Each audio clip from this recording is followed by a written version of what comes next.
اسلامیہ السلام علیکم ورحمۃ اللہ وبرکاتہ۔ الحمد للہ الحنان المنان الذي خلق الانسان وعلمه البيان، والصلاة والسلام على رسوله سید الانس والجان وعلى آلہ واصحابہ ذوی الخیر والاحسان، اما بعد فاعوذ باللہ من الشیطان الرجیم، بسم اللہ الرحمن الرحیم۔ نون والقلم وما یسطرون، ما انت بنعمت ربک بمجنون، وإن لك لأجرا غیر ممنون، وإنك لعلى خلق عظیم، صدق اللہ مولانا العظیم۔ بارگاہ رسالت مآب صلی اللہ تعالی علیہ وسلم میں درود پاک کا ہدیہ پیش کریں۔ اللہم صلی علی سیدنا و مولانا محمد معدن الجود والکرم وآلہ واصحابہ الکرام وابنہ الکریم وبارک وسلم صلاة دائمة سرمدا ابدا۔ اسی لیے لقمان حکیم سے بھی پوچھا گیا، دنیا کے اس حکیم کا تذکرہ کر رہا ہوں جس کو قرآن نے بھی بیان کیا ہے۔ وہ نبی نہیں تھے لیکن ان کی باتیں اتنی حکمت سے بھری ہوئی ہوتی تھیں کہ لقمان نے اپنے بیٹے کو جو نصیحت کی، قرآن نے اس کو ایک سورہ میں بیان کیا ہے۔ قرآن پاک میں پورا سورہ لقمان آیا ہے۔ حضرت لقمان کے متعلق مشہور ہے کہ وہ ہر بیماری کا علاج بھی جانتے تھے اور حکمتوں سے بھری باتیں کرتے تھے۔ تو لقمان حکیم سے کسی نے پوچھا کہ نیکی آسان اگر ہے، سب سے آسان اور سب سے اچھی، تو وہ کون سی ہے؟ آپ نے کہا انسان دو چیزوں کو اپنا لے، ہر نیکی اس کے لیے آسان ہے، ہر نیکی اس کے لیے آسان ہے۔ کہا دو چیزیں؟ کہا ہاں، دو چیزیں وہ اپنا لے۔ تو لوگوں نے پوچھا اے لقمان وہ کون سی دو چیزیں ہیں؟ لقمان حکیم نے کہا ایک پہلی چیز یہ ہے، جب بات کرے تو نرم بات کرے، جب ملاقات کرے تو مسکرا دیا کرے۔ کون سی بڑی مشکل چیز ہے؟ بہت آسان ہے۔ انہوں نے کہا نیکی بڑی آسان ہے۔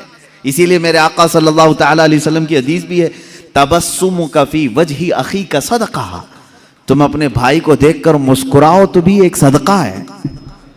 یہ اخلاق حسنہ ہیں، انسان کے کیریکٹر اس کا پتہ بتاتے ہیں۔ اور ایک بات، ایک صحابی نے یہ بھی سوال کیا حضور پاک صلی اللہ علیہ وسلم کی بارگاہ میں، آقا والدین اپنے بچوں کو کوئی گفٹ دینا چاہیں، ہدیہ دینا چاہیں تو کیا دیں؟ حضور پاک صلی اللہ تعالی علیہ وسلم نے فرمایا باپ کی طرف سے دیا ہوا سب سے عظیم تحفہ اخلاق حسنہ ہے۔ اگر کسی بچے کو باپ نے اخلاق دیے ہیں، گویا کہ اس نے اپنے بیٹے کو بہت بڑا گفٹ دیا ہے، بہت بڑا تحفہ دیا ہے۔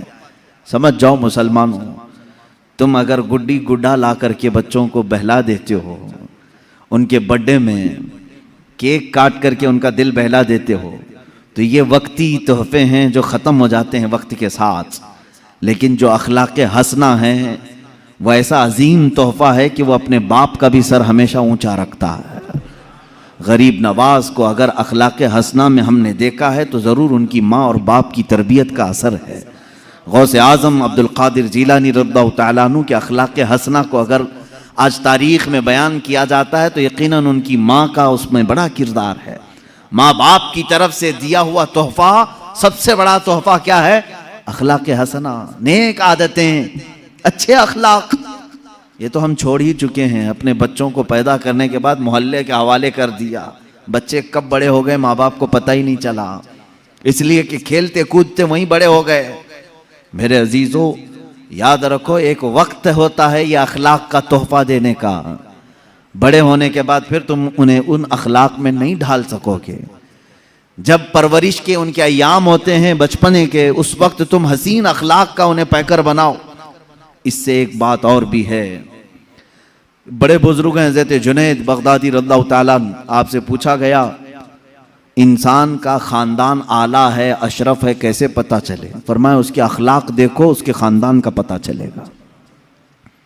کتنی بڑی بات ہے، اس کے اخلاق و کردار اس کے نسب کا پتہ دیتے ہیں، اس کے اشرف اور اعلیٰ ہونے کا پتہ دیتے ہیں۔ ایک بات یاد رکھیں، جو اعلیٰ قسم کے لوگ ہوتے ہیں اعلیٰ خاندان سے، ان کے اخلاق بھی اعلیٰ ہونی چاہیے۔ ہاں اگر اخلاق میں کھوٹ آ گئی تو پھر دنیا تمہیں شک کی نظر سے دیکھے گی کہ یہ نسب اس کا صحیح ہے یا نہیں ہے۔ نسب اگر گنوا بیٹھتا ہے تو پھر اخلاق میں بھی گر جاتا ہے۔ اللہ حفاظت فرمائے۔ عزیزان گرامی، اخلاق کریمہ ایک ایسی بڑی دولت کا نام ہے جس کو تم بازار سے خرید نہیں سکتے۔ یہ کہیں ملتی ہوتی تو لوگ پیسے دے کر کے خرید لیتے۔ جانتے ہو آج بہت سارے ایسی تنظیمیں ہیں یا بہت سارے ایسے انسٹیٹیوٹ ہیں جہاں اخلاق سکھانے کے لیے ابھی اسکول شروع کیے گئے ہیں، اور کچھ وہ لوگ ہیں جو کیریکٹر سرٹیفکیٹ بانٹتے بھی ہیں۔ اس کا کیریکٹر کیسا ہے، اس کے اخلاق کیسے ہیں۔ کون لوگ؟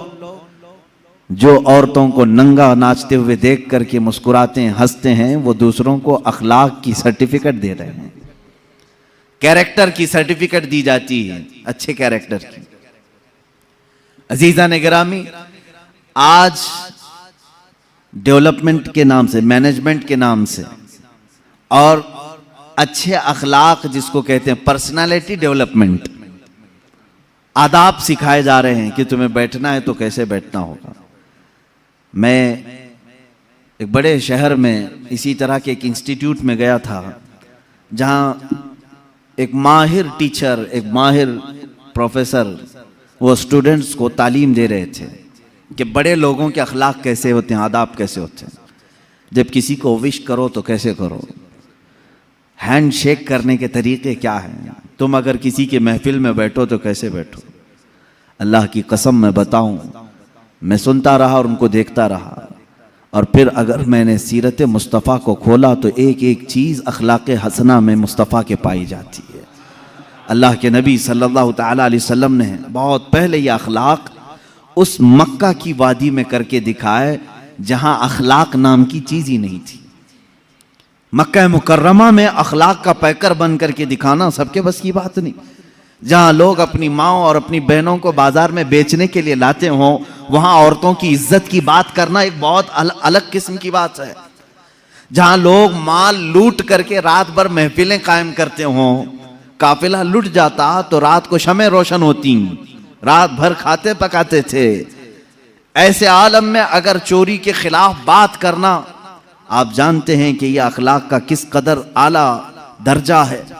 اللہ کے حبیب صلی اللہ تعالیٰ علیہ وسلم نے اس مکہ کی وادی میں 40 سال اپنے اخلاق کا ایسا سکہ بٹھایا کہ دشمن ہوں، کفار ہوں، مشرکین ہوں، سب ایک ہی نام سے آپ کو یاد کرتے تھے، ہذا امین ہذا صادق، یہ امین ہے اور یہ صادق ہے۔